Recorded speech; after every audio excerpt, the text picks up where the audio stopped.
അഷ്റഫുൽ ഖൽഖ് സല്ലല്ലാഹു അലൈഹി വസല്ലം ചോദിക്കുന്നു, പിന്നെ ആരാണ്? രണ്ടാമത്തെ ആള് ഇമാമുൻ ആദിലുൻ, നീതിമാനായ ഭരണാധികാരിയാണ്. നീതിമാനായ ഭരണാധികാരി ഭരണം നടത്തുമ്പോ നാട്ടിലെല്ലാ ഭാഗത്തും നീതിയല്ലേ ഉണ്ടാവുക? അതെനിക്ക് സഹിക്കാൻ പറ്റാത്ത കാര്യമാണ്. അവൻ എന്റെ എതിരാളിയാണ്. മൂന്നാമത്തെ ആള് ഗനിയുൻ മുതവാളിഉൻ, വിനയാനിതനായ പണക്കാരനാണ്. പണമുണ്ട് പക്ഷേ അഹങ്കാരമില്ല. വിനയാന്വിതനായ സമ്പന്നനാണ്. അവന്റെ പണം ഉപയോഗിച്ച് അവന്റെ കുടുംബത്തിലെ പാവങ്ങളെ ഓരോരുത്തരെയും നല്ല രൂപത്തിൽ അവൻ പോറ്റി വളർത്തുന്നു. അവന്റെ കുടുംബത്തിൽ തന്നെ അനാഥകളുണ്ട്, മിസ്കീന്മാരുണ്ട്, ദരിദ്രന്മാരുണ്ട്, വിധവകളുണ്ട്. അള്ളാഹു നൽകിയ പണത്തിൽ നിന്ന് ഒരു വകുപ്പ് അവർക്ക് കൊടുത്തിട്ട് സ്വന്തം കുടുംബത്തിന്റെ യശസ് കാത്തു സൂക്ഷിച്ച് വിനയത്തോടെ ജീവിക്കുന്ന സമ്പന്നൻ അവൻ ശൈത്താനിന്റെ എതിരാളിയാണ്. അള്ളാഹു നൽകിയ പണം കൊണ്ട് അവന് അഹങ്കാരമില്ല. ഏതെങ്കിലും ഭാഗത്തുള്ള ഹക്കായ മാർഗങ്ങൾ അവൻ തച്ച് തകർക്കുന്നില്ല. അവന്റെ സ്വാധീനം ഉപയോഗിച്ച് അനാവശ്യം നടപ്പിലാക്കുന്നില്ല. വിനയാന്വിതനായ സമ്പന്നൻ. നാലാമതായി പറയുന്നു താജിറുൻ സ്വാദിഖുൻ, സത്യവാനായ കച്ചവടക്കാരനാണ്. സത്യം പറയുന്ന കച്ചവടക്കാരൻ, വിശ്വസ്തനായ കച്ചവടക്കാരൻ, അവന് വലിയ സ്ഥാനമുണ്ട്. കച്ചവടം ചെയ്യാനല്ലാതെ കച്ചവടത്തിനാണ് എന്ന് പറഞ്ഞ് പണം വാങ്ങി പറ്റിക്കുന്ന ആൾക്കാരെ പറ്റിയല്ല. അങ്ങനെ കുടുങ്ങി എത്രയോ സാധുക്കളുണ്ട് നമ്മളെ കൂട്ടത്തിൽ. ഞാൻ അവർക്ക് അനുകൂലമായി ദ്വാരക്കാൻ വേണ്ടി പറയല്ല, കുടുങ്ങാതിരിക്കാൻ വേണ്ടി പറയാണ്. എന്തിനാണ് പണം ഇങ്ങനെ മോഹിച്ചിട്ട് 2 ലക്ഷം തന്നാലും മാസം മാസം ഇത്ര തരാ? കച്ചവടത്തിന്റെ ലാഭമാണെങ്കിൽ അത്ര കറക്റ്റ് എങ്ങനെ പറയാൻ പറ്റുന്നത്? കച്ചവടം കഴിഞ്ഞിട്ടല്ലേ പറയാൻ പറ്റുള്ളൂ. ശതമാനം പറയാം, 3% 4% എന്നൊക്കെ പറയാം. എങ്ങനെ എല്ലാ മാസവും 2000 ലാഭം പറയാം? അങ്ങനെ കച്ചവടം ചെയ്തിട്ടില്ലേ പറയല്? എല്ലാ മാസം അത്ര കറക്റ്റ് കിട്ടുമോ? ചില്ലറെങ്കിലും കുറച്ചുണ്ടാവില്ലേ? എല്ലാ മാസവും എങ്ങനെ 10,000 ലാഭം പറയാ? എല്ലാ മാസവും എങ്ങനെ 20,000 ലാഭം പറയാ? അങ്ങനെ ലാഭത്തിന് പറഞ്ഞ് പല ആൾക്കാരും 10 ലക്ഷം 20 ലക്ഷം 40 ലക്ഷം കൊടുത്ത് ഭാര്യന്റെ സ്വർണവും മഹർമാലയും ഉമ്മാന്റെതും ഉമ്മാമാന്റെ കാതിലുള്ള ചിറ്റടക്കം മുറിച്ചൊക്കെ കൊടുത്ത് അങ്ങനെ മാസം മാസം 10,000 കിട്ടി 2-3 വർഷം കഴിഞ്ഞപ്പോ പിന്നെ ഇങ്ങോട്ട് മൊബൈൽ പിന്നെ അവനവന്റെ അക്കൗണ്ടിലേക്ക് ഒന്നും വരാതെ കണ്ടപ്പോ അന്വേഷണത്തിന് പോയപ്പോഴേക്ക് ആളെ കാണാനില്ല. ആള് ആസ്ട്രേലിയയിലെത്തി, അല്ലെങ്കിൽ ഇറ്റലിയിലെത്തി, അല്ലെങ്കിൽ ഫിജിയിലെത്തി. പെട്ടെന്നൊന്നും എത്താൻ പറ്റാത്ത വലിയ വലിയ ഏതോ പ്രദേശത്തിലെത്തി. ഇനി സ്ട്രോങ് ആയി ചോദിക്കുന്ന ആൾക്കാരൊക്കെ ഏകദേശം മരിച്ചു എന്ന് കാണുമ്പോൾ ആളിവിടെ തലപൊക്കും ചെയ്യും. സഹോദരങ്ങളെ, അത് പണ ബിസിനസ്സാണ്. പണം വാങ്ങിയിട്ട് ഇവിടുത്തെ വാങ്ങിയിട്ട് അങ്ങോട്ട് കൊടുക്കുക, അവിടുന്ന് വാങ്ങിയിട്ട് ഇങ്ങോട്ട് കൊടുക്കുക, ഇവിടുന്ന് വാങ്ങിയിട്ട് അങ്ങോട്ട് കൊടുക്കുക. പണത്തിന് പകരം പണം. അങ്ങനെ ഉണ്ടോ ഒരു കച്ചവടം? ഇസ്ലാം പഠിപ്പിച്ച ലാഭക്കൂറ് കച്ചവടമുണ്ട്. അതിന്റെ ശൈലി ഇതല്ല, രൂപവും ഇതല്ല, ഭാവവും ഇതല്ല. അതിൽ ഉടമസ്ഥനുണ്ട്, തൊഴിലാളിയുണ്ട്.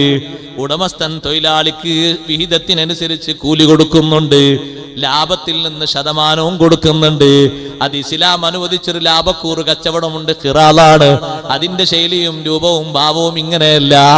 തെറ്റിദ്ധരിച്ചു പോയിട്ട് ലാഭം മോഹിച്ചിട്ട് ഏതെങ്കിലും ഒന്നിൽ കുടുങ്ങിയിട്ട് നമ്മൾ അവസാനം വഞ്ചിക്കപ്പെട്ടു പോകുന്ന ആളുകളാകരുത്. കച്ചവടക്കാര് സത്യസന്ധരായ കച്ചവടക്കാരാകണം. കട്ടെടുത്തിട്ട് കച്ചവടം ചെയ്യരുത്, കളവ് പറഞ്ഞിട്ട് കച്ചവടം ചെയ്യരുത്. സത്യസന്ധമായ രീതിയിൽ കച്ചവടം ചെയ്യണം. താജിറുൻ സ്വാദിഖുൻ, സത്യവാനായ കച്ചവടക്കാരൻ. കച്ചവടക്കാരൻ തോന്നും ചെലവാകണമെങ്കിൽ കുറച്ചൊക്കെ ഇങ്ങനെ പറയണമെന്ന്. അതന്നെ സഹോദരങ്ങളെ കദിബ് എന്ന് പറഞ്ഞത്, കളവ് എന്ന് പറഞ്ഞത് അതാണ്. കുറച്ചൊക്കെ ഉസ്താദെ പറയാതെ എങ്ങനെ സാധനം ചെലവാകുക? സത്യത്തിൽ കോഴിക്കോട്ടൊരു കമ്പനിയിൽ നിന്നുണ്ടാക്കിയതാണ്. അതിന്റെ പുറത്തൊരു സ്റ്റിക്കർ ഒട്ടിച്ചിരിക്കുന്നു, മെയ്ഡ് ഇൻ ചൈന. അതെങ്ങനെ സത്യമാകാനാണ്? നിർമ്മാണം ചൈനയിൽ നിന്നല്ല, കോഴിക്കോട്ട് നിന്നാണ്. ഇത് കോഴിക്കോട് നിന്നാ അതിന്റെ പുറത്ത് എഴുതേണ്ടത്, ചൈന എന്നല്ല എഴുതേണ്ടത്. ആ എഴുതിയത് തെറ്റാണ്. ഇത് മുന്തിയ രാഷ്ട്രങ്ങളുടെ പേര് പറഞ്ഞാലേ ചെലവാകൂ. അതിനങ്ങനെ എഴുതി ഒട്ടിക്കുന്നത് ശരിയാണോ? ശരിയല്ല. ബ്രാൻഡ് അല്ലാത്ത സാധനത്തിന് ഒന്ന് എഴുതി ഒട്ടിക്കുക, അത് ബ്രാൻഡ് സാധനാണ്. അങ്ങനെ സ്റ്റിക്കർ ഉണ്ടാക്കിയാൽ മതി. ആൾക്കാരോട് പറഞ്ഞാൽ മതി സ്റ്റിക്കർ തരാൻ. ഉസ്താദ് ബ്രാൻഡ് സാധന അല്ലെങ്കിൽ കമ്പനി സാധനമാണ്, അതിനൊരു സീല്. ഇവന്റെ കടയിൽ നിന്ന് രാത്രി ഷോപ്പോ കഴിഞ്ഞതിന് ശേഷം ഒറ്റ സീല് പിറ്റേന്നാകുമ്പോഴേക്ക് ആ 100 രൂപന്റെ സാധനത്തിന് 450 രൂപ. എന്താ 450 രൂപ? ബ്രാൻഡാണ്. ബ്രാൻഡ് എന്ന് പറഞ്ഞതിന്റെ നോണല്ലേ? ബ്രാൻഡ് ഇവന്റെ സീല. ബ്രാൻഡ് ഉണ്ട്, ഇല്ലാന്ന് പറയാൻ പറ്റില്ല, ബ്രാൻഡ് ഉണ്ട്. അത് എത്രയോ നുണ പറഞ്ഞ് കച്ചവടം ചെയ്യുന്നവരുണ്ട്. അവർക്ക് ഇബ്ലീസിന്റെ കൂട്ടാളികളാണ്. ഇബ്ലീസിന്റെ എതിരാളി സ്വാദിഖായ താജിർ, താജിറുൻ സ്വാദിഖുൻ, സത്യവാനായ കച്ചവടക്കാരൻ. ഒരു ചെറിയ ഒരു കളവ് പോലും അതിൽ പറയാൻ പാടില്ല. മറ്റുള്ള ആളുകളെ പറ്റിക്കുന്നൊരു സ്വഭാവം പോലും പാടില്ല. നല്ല കച്ചവടക്കാരനാണോ എന്ത് സ്ഥാനമുണ്ട്, എന്ത് ബർക്കത്തുണ്ട്. കിട്ടുന്നത് കുറച്ചാണെങ്കിലും നല്ല ബർക്കത്തുണ്ടാവും അതിൽ. നല്ല ഖൈർ അല്ലാഹു തആല തരും. കാരണം കച്ചവടം എന്നുള്ളത് ചെറിയൊരു സംഗതിയല്ല. ഒരു നാട്ടിലൊരു കച്ചവടം എന്നുള്ളത് അതൊരു ഫർള് കിഫയുടെ പരിധിയിൽ വരും. ജനങ്ങൾക്കുള്ളൊരു സേവനം കൂടിയാണ് അത്. പച്ചക്കറി ആണെങ്കിലും മറ്റു സാധനങ്ങളാണെങ്കിലും ഒക്കെ അങ്ങനെ തന്നെ. ആളുകൾക്കൊരു ഖിദ്മ കൂടി ചെയ്യുന്നൊരു വിഷയം അതിലുണ്ട്. പക്ഷെ അത് സിദ്ഖ് കൂടെയാകണം. സത്യം അതാണ് കൂടെ ഉണ്ടാകേണ്ടത്. സത്യം പറയുന്ന കച്ചവടക്കാരനെ ശൈത്താന് കണ്ടുകൂടാ. എങ്ങനെയെങ്കിലും അവനെ കൊണ്ട് കളവ് പറയിപ്പിക്കും. പിന്നെ പറയുന്നു അടുത്ത എതിരാളി ആലിമുൻ മുസല്ലിൻ യതഖശഉ. അഞ്ചാമത്തെ എതിരാളി ഉമ്മത്തിൽ നിന്ന് ആലിമാണ്, നിസ്കരിക്കുന്ന ആലിമാണ്. യതഖശഉ, അവൻ ഭക്തനായ ആലിമാണ്. ഭക്തിയോടെ നിസ്കരിക്കാൻ കഴിയണം. അല്ലാഹു തആല തൗഫീഖ് നൽകട്ടെ. അതുകൊണ്ട് എല്ലാ ഉസ്താദുമാരോടും എല്ലാ സഹോദരങ്ങളോടും സഹോദരിമാരോടും ഒക്കെ പറയട്ടെ, നിസ്കരിക്കുമ്പോ നമ്മളെ കൂടെ തന്നെ ഈ മൊബൈല് അത് സൈലന്റ് ആക്കിയോ വൈബ്രേഷനിലാക്കിയോ കൊണ്ട് നടക്കരുത്. അത് ഭക്തിയൊക്കെ ഒരു ഭാഗത്തൂടെ ചോർന്നു പോകും. കഴിവിന്റെ പരമാവധി ഭക്തി ഉണ്ടാകാൻ ഓഫാക്കണം എന്ന് എഴുതി വെക്കും. ആരും കേൾക്കാത്തൊരു വസിയത്താണത്. എല്ലാ പള്ളിയിലും മൊബൈൽ ഓഫാക്കുക. അപ്പൊ എന്താ ചെയ്യാറിയോ? അവരങ്ങനെ എഴുതി വെച്ചത് അത്രത്തോളം അനുസരിക്കാനാവൂല. കുറച്ചൊക്കെ ശൈത്താനും വേണ്ട നമ്മളനുസരിക്കുക. അതുകൊണ്ട് അത് സൈലന്റ് ആക്കി വെക്കും. ഇവന് നേരെ സുജൂദിന്റെ മുന്നിൽ മുറ്റത്തന്നെ. അതന്നെ ഒരു ഇടങ്ങേറാണ്. വെച്ചുകൊണ്ട് ലൈറ്റ് മിന്നുന്നു, ശബ്ദമൊന്നുമില്ല, കരകര ശബ്ദമൊന്നുമില്ല. ലൈറ്റ് മിന്നുമ്പോഴേക്ക് ഇവന്റെ മനസ്സ് സൂറത്തുൽ ഫാത്തിഹ നാവുകൊണ്ട് മനസ്സ് മുഴുവനും പടച്ചോനെ ആരാ. ഉച്ചക്ക് വിളിച്ചിരുന്ന ഒരാൾ, അയാളാണെങ്കിൽ പോയിട്ടോ കുറച്ച് കാശ് തരാനുള്ള ആളെന്ന്, ഈ ഫോൺ എടുത്തില്ലെങ്കിൽ സംഗതി പോകും, ഇനി തിരിച്ചു വിളിച്ച് കിട്ടിയില്ലെങ്കിലോ, അതങ്ങനെ പോയി. അത്തഹിയ്യാത്തുൽ മുബാറക്കാത്ത് വരെ പോയി. എത്ര പെട്ടെന്ന് ആ ഖുശൂവോടുകൂടെ നിസ്കരിക്കുന്ന ഒരു ആലിം എന്ന് വെറുതെ പറഞ്ഞതല്ല. ആലിമ് അങ്ങനെ തന്നെ നിസ്കരിക്കണം. കാരണം ആലിം അതിന്റെ കറാഹത്തും സുന്നത്തും ഖിലാഫുലും ഒക്കെ പഠിച്ചാളാണ്. ഖുശൂവോടെ ഭക്തിപൂർവ്വം നിസ്കരിക്കുന്ന ആലിമിനെ ശൈത്താനും പേടിയാണ്. വെറുതെ അല്ല അവൻ എതിരാളിയായി കണ്ടത്. ഭക്തിപൂർവ്വം നിസ്കരിക്കുന്ന ഒരാളെ, നിസ്കാരത്തിന്റെ വിഷയങ്ങളൊക്കെ അറിഞ്ഞ് നിസ്കരിക്കുന്ന ഒരാളെ ശൈത്താന് പേടിയാണ്.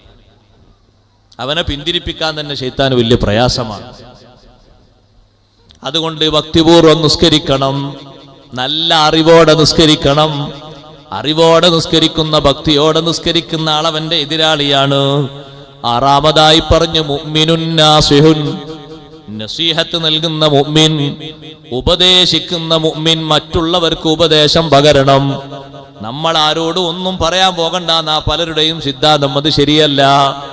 മറ്റുള്ളവരോട് പറഞ്ഞു കൊടുക്കാൻ ഒരു ബാധ്യത അള്ളാഹു നമ്മളെ ഏൽപ്പിച്ചിട്ടുണ്ട്.